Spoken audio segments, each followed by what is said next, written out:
본문은 수넴 여인이 하나님의 은혜로 얻은 아들이 죽게 된 사건, 그리고 이 여인이 다시 하나님의 은혜로 아들이 살아나게 된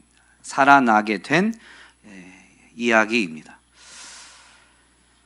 이는 이 엘리야 시대의 사르밧 과부의 아들 사건과 매우 유사하죠. 사실 엘리사 선지자의 사역 현장을 보면 엘리야 사역 현장에 거의 이 재현과 같습니다. 그것은 전체적으로 이 엘리야가 엘리사에게 선지자직을 계승할 때 엘리사가 간청했던 엘리야에게 역사하신 성령의 역사가 갑절로 내게 역사해 주시기를 원합니다 라고 했던 기도가 응답되었다라는 것을 우리에게 가르쳐 주는 것입니다. 어쨌든 본문에서 보면 정말로 엘리야 시대에 일어났던 사건과 유사한 죽었던 자가 살아나게 되는 이 일들이 엘리사를 통해서도 분명히 이루어지게 되었음을, 이것은 엘리사를 통해서 성령이 역사하신 것임을 이 엘리야와 엘리사 이야기 전체 흐름에서 우리에게 가르쳐주고 있는 것이죠. 하나님의 능력으로 태어난 수넴 여인의 아들이 어느 날 추수하는 아버지를 찾아갔다가 갑자기 두통을 호소하게 됩니다.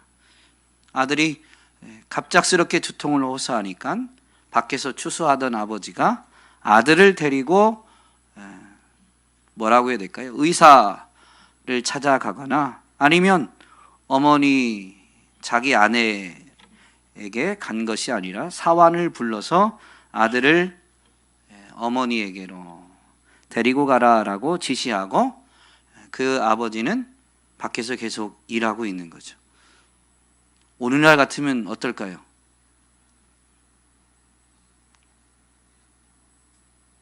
왜 말씀이 없으세요? 이혼 사유가 될 수도 있습니다. 네. 사실 이 고대 사회는 남자가 하는 일과 여자가 하는 일이 명확히 구분되어졌습니다. 농경 사회에서 이 농사를 짓는 또는 사냥을 하거나 이런 일들은 남자들이 하는 일로 딱 규정되어졌고, 여성이 하는 일은 집 안에서 집안을 돌보고 자녀들을 기르는, 양육하는 일이 여성의 일로 구분되어졌던 때입니다. 그러니까 본문의 이 수넴 여인의 남편이 이렇게 한 것은 잘못됐다고 보긴 어렵지만, 요즘 남자 성격 공부를 하다 보니까 이 관점에서 이 부분을 한번 생각해 보게 됐습니다. 오늘날은 남편과 아내의 일이 명확히 구분하지 않는 시대입니다. 아픈 아들을 그냥 엄마에게 보내는 일을 했다가는 정말로 집에서 쫓겨날 수 있는 거죠. 그러나 이런 문화적인 흐름이 남성들에게 물려져 왔다. 그래서 남성들의 이 내면에 무의식으로라도 가족을 부양하기 위해서 바깥에서 열심히 일해야 된다라는 이런 의식이 있습니다. 그래서 남자들이 일을 우선시하고 일을 열심히 낼 때가 많이 있죠. 사랑하기 때문입니다. 별로 동의를 하지 않는 듯한 표정으로 가족을 사랑하기 때문에 그러는 겁니다. 그런데 그 마음을 몰라주면 이제 남자들이 짜증을 좀 부리죠. 내가 누구 때문에 이렇게 열심히 일하고 있는데 내 마음은 몰라주고 집에 와서 가만히 앉아서 집안일은 안 도와주고 텔레비전 보고 있다고 막 이렇게 혼을 내시면, 어제 남성 성경 공부에서는 주제가 아내가 진정으로 원하는 것이라는 주제로 이제 교제를 통해서 배우고 이제 나누는 시간을 가졌는데요. 그러면서 이제 이 부부 관계가 참 좋았다가 한순간에 갈등을 가지는, 조금 이 뭐라고 표현해야 될까요? 다퉜다라는 차원에서는 적대감을 한순간에 가지게 되는 그런 참 이상한 신비한 관계가 부부 관계인 것 같아요. 조금 전까지는 막 너와 나는 하나, 내 건 네 거, 네 건 내 거 막 이랬다가도 한순간에 너와 나는 남남이지 뭔 소리냐 막 그러면서 대판 이렇게 싸우게 되는 이상한 관계가 부부 관계인 것 같습니다.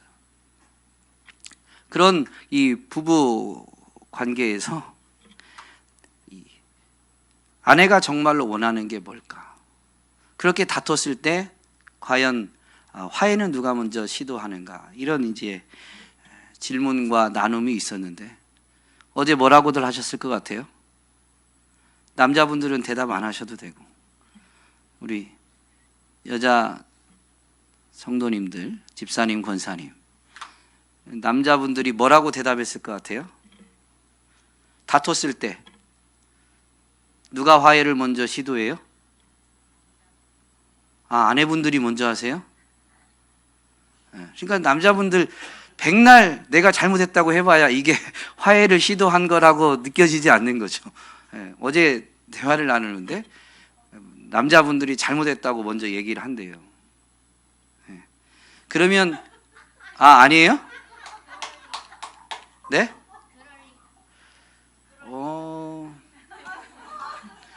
저희 아내한테 물어보시면 무조건 남자들이 잘못했습니다. 잘못했다고 하면 이게 왜 이런 반응이 나오냐면, 여자분들이 꼭 그런 걸 물어요. 뭐 잘못했는데? 사실 남자들이 몰라요. 그래서 갈등이 생긴 거죠. 알았으면 갈등이 안 생겼죠. 몰라서 그런 건데 갈등이 생겨가지고 미안하다, 내가 잘못했다 그러면 꼭 그걸 캐물어요. 뭐 잘못했는데? 그러면 몰라가지고 답을 못해요. 그러면 이 난감한 상황을 모면하기 위해서 핑계대는 걸로 뭐라고 해야 될까요? 이 상황을 모면하기 위한 하나의 제스처로 생각을 하시니까 남편이 화해를 시도했다라고 생각지 않으시는 거죠. 근데 미안하다라고 말하는 그 이유는 뭐냐면요, 설명을 안 했을 거예요. 남편들이. 제가 설명을 드리겠습니다. 사랑하는 아내를 불편하게 한 것에 대해서 미안하다라는 얘기입니다. 뭘 잘못했는지는 모르지만 어쨌든 네가 불편하니 내가 미안하다. 이런 메시지입니다. 평생 행복하게만 해주겠다고 했는데 행복한 게 아니라 이렇게 속상하고 화가 나게 만들었으니 내가 모르기는 하지만 미안하다. 그 의미예요. 그러니까 좀 뭘 몰라도 말하면 말한 대로 좀 들어주세요. 들을 생각이 없습니다. 큰일 났습니다. 이거 화해가 없는 전쟁이 계속 벌어질 것 같은데. 남자는 그렇게 가족을 사랑해서 가족을 돌보고 부양하기 위해서 일 중심으로 열심히 살고자 하는데요. 칼 융의 인생의 정오라는 글에 보면 남자가 40세가 되면, 딱 40세라는 정확한 시간을 말하는 건 아닌데 그쯤이 되면 인생의 정오라고 묘사한 시계가 이제 딱 정오에서 오전과 오후로 갈리잖아요. 삶에서 어떤 이 전환점이 일어나는 시기다라는 의미로 이 비유적 표현을 썼는데, 관계의 중요성을 깨닫고 그것을 놓쳤다는 것 때문에 슬퍼하기 시작한다고 합니다. 그러면서 조금씩 이제 변하는 거죠. 관계가, 일보다 관계가 더 중요한 거구나 라고 해서 조금씩 변화되기 시작하는데, 아마 여자분들이 보시기에는 절대로 성에 차지 않습니다. 하나도 안 변한 것 같지만 여러분 그러나 기억하실 것은 변하고 있고 엄청난 변화가 일어나고 있는 겁니다. 그렇게 주셔야 돼요. 그래서 어쨌든 이 관계의 중요성을 깨닫고 그동안 열심히 일했는데 뭐라고 해야 될까요? 놓친 게 더 많은 거죠. 사랑하는 사람들을 위해서, 가족을 위해서 일을 했는데 가족 안에서 보면 남편들이 애쓴 것만큼 인정과 존중을 받지 못하게 되는 거예요. 이건 사랑 때문에 했는데 자식들도 우리 아빠는 뭐 별 쓸데없는 사람인 것 마냥 그냥 집에 와가지고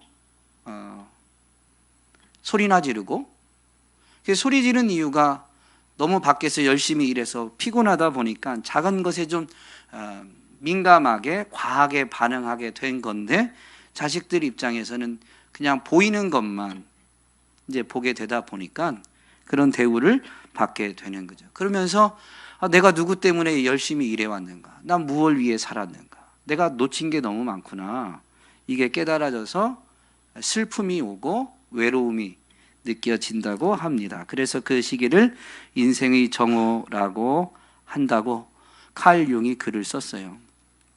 이제 부부 사이에서 남자들이 이제 그래서 조금 시도 관계의 중요성을 알고, 사실 이 책에서 또 다른 챕터에서 다루는 거 보면 남자도 일 중심으로 살지만 이 관계에서 오는 위로와 힘을 받지 않으면 온전히 힘을 낼 수가 없다고 합니다.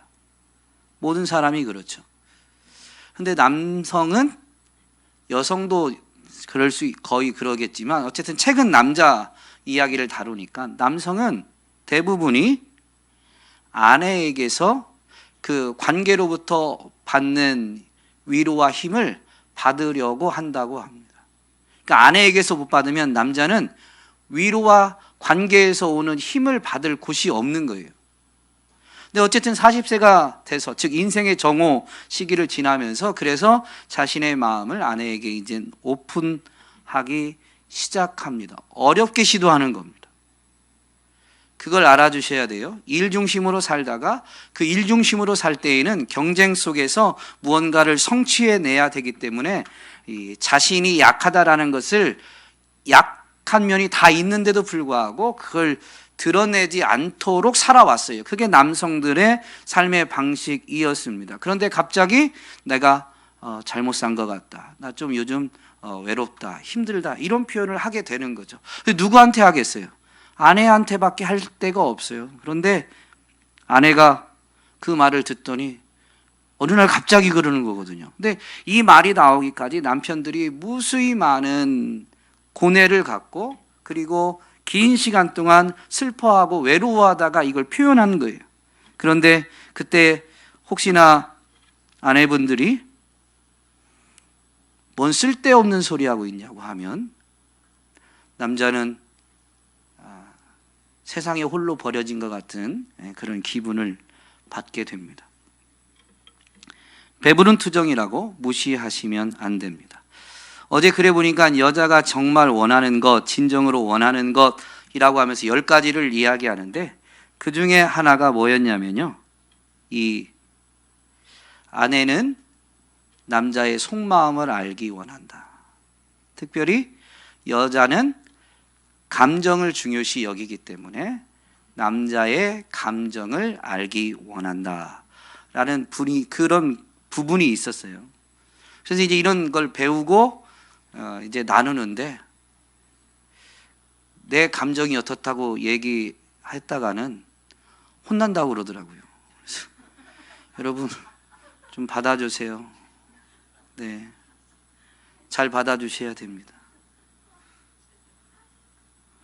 아내분들이 안 받아주면 어디 가서도 위로나 응원을 받을 데가 없어요. 남자들 세계에서는 힘들다는 얘기는 언제 하냐면 맨정신에 못 하죠. 남자들끼리. 저 강희열 집사님이 미소 짓는 거 처음 보십니다.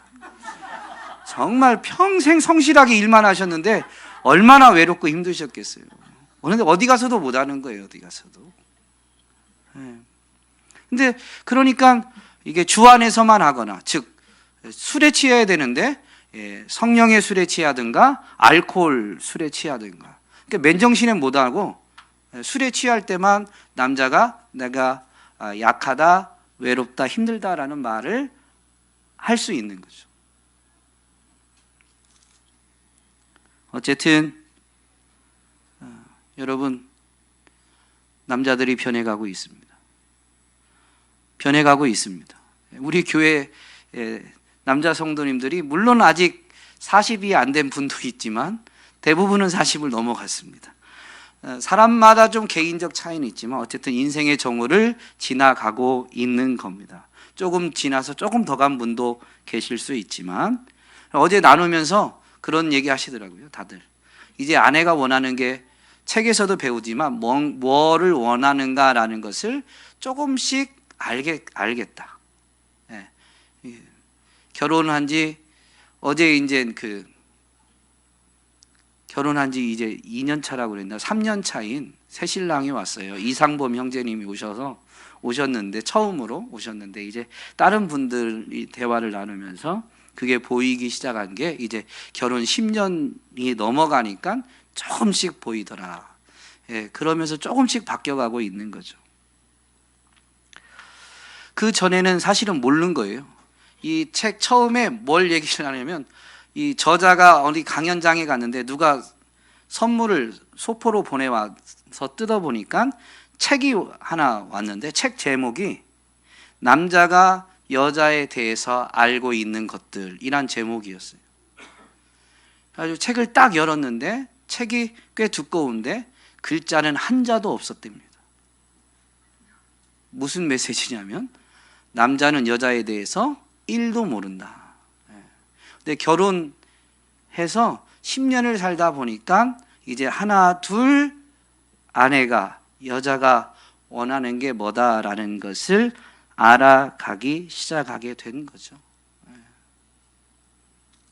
사실 본문과 좀 연관성이 없는 뚱딴지 같은 소리일지 모르지만 이런 나눔들을 좀 하면서 우리 아내분들이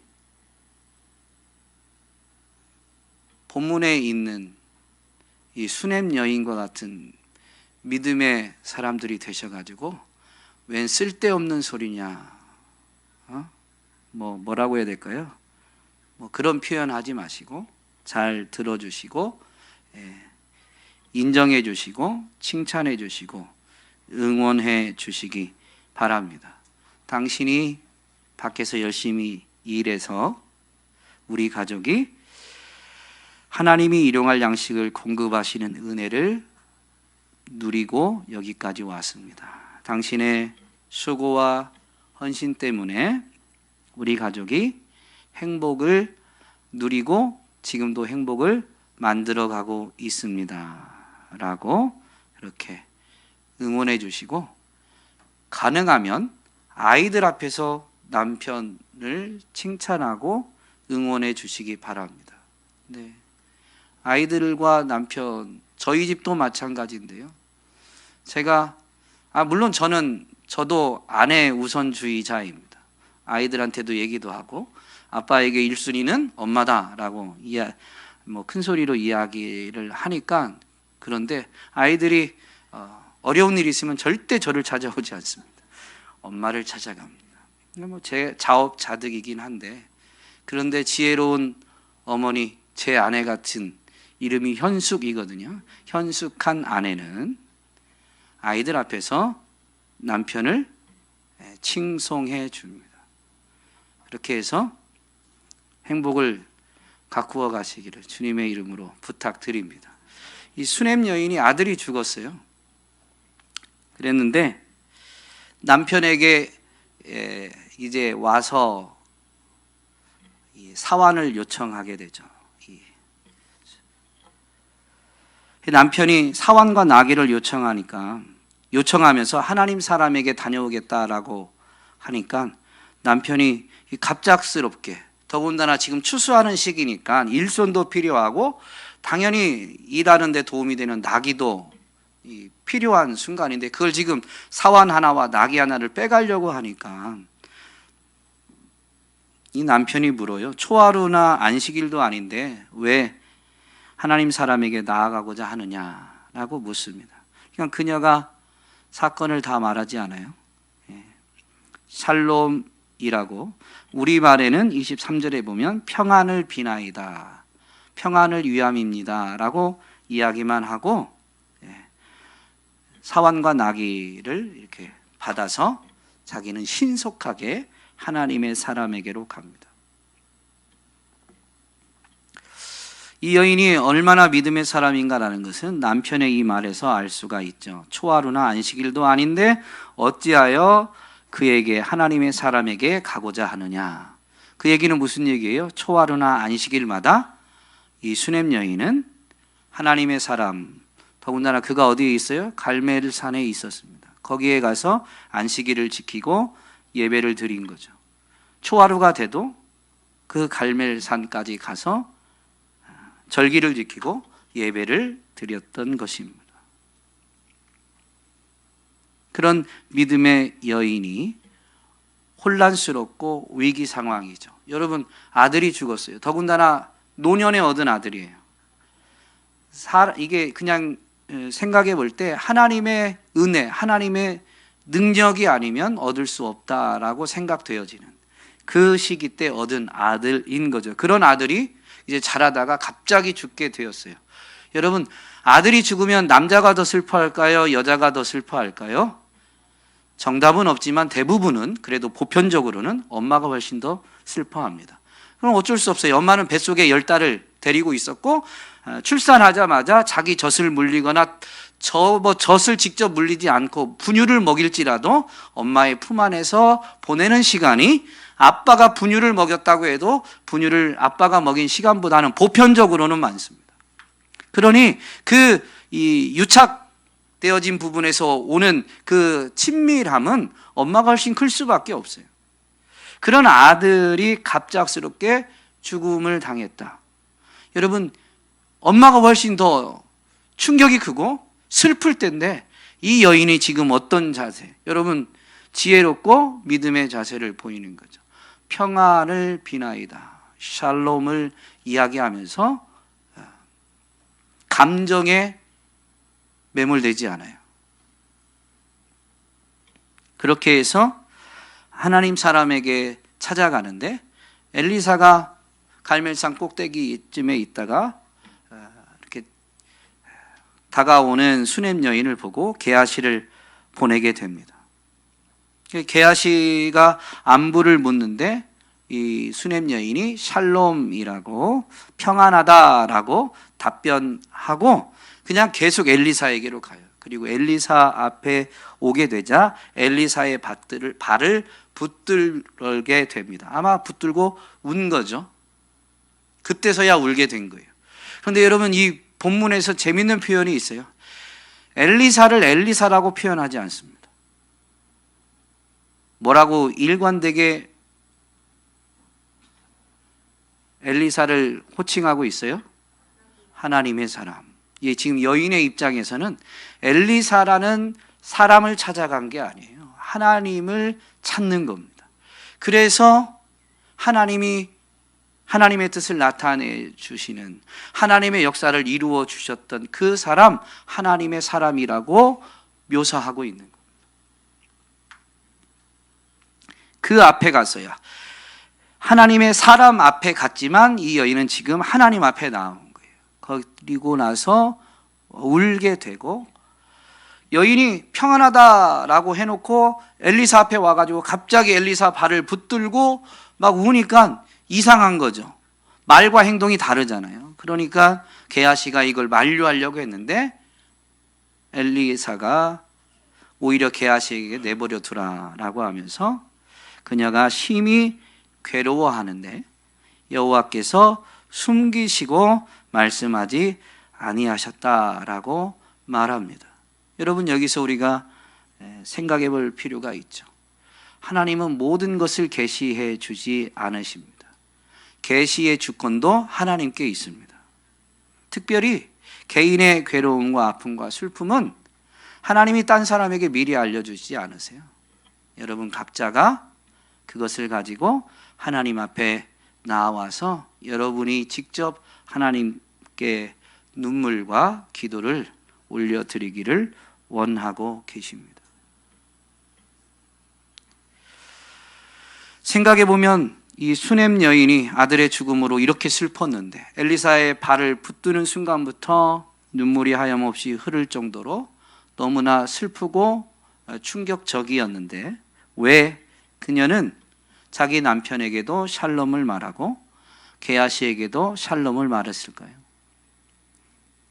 분명한 것은 이것은 믿음의 언어인데 샬롬을 말하면 샬롬이 이루어지겠다라는 믿음이었을 수도 있겠지만 아들의 죽음으로 인한 슬픔과 고통에 빠져서 주를 찾고 의지하고자 하는 것이 가로막히지 않기를 결단해서 그 입을 열지 않은 거죠.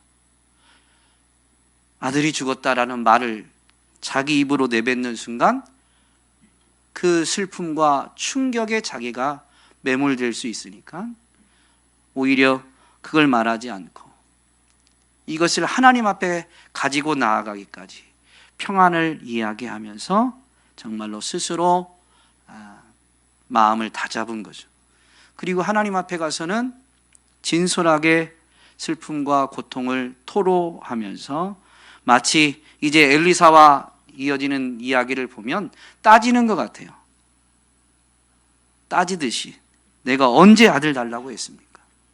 왜 나를 속입니까? 이런 식으로 이렇게 슬픔과 고통을 토로하게 되는데요. 하나님 앞에 나아가고자 하는 믿음의 결단. 이렇게 말하면 이렇게 된다라는 것만이 믿음은 아닙니다. 여러분, 정말로 나아가기 힘든 상황에도 하나님 앞에 나아가고자 하는 게 믿음이고 그 모든 슬픔과 환경을 뚫고 하나님 앞에 가서 엎드리는 것이 믿음이며 거기에서는 진솔하게 자신을 다 내어드리는 것이 또한 믿음인 것이죠. 여러분, 믿음의 자세는 언제나 이와 같습니다.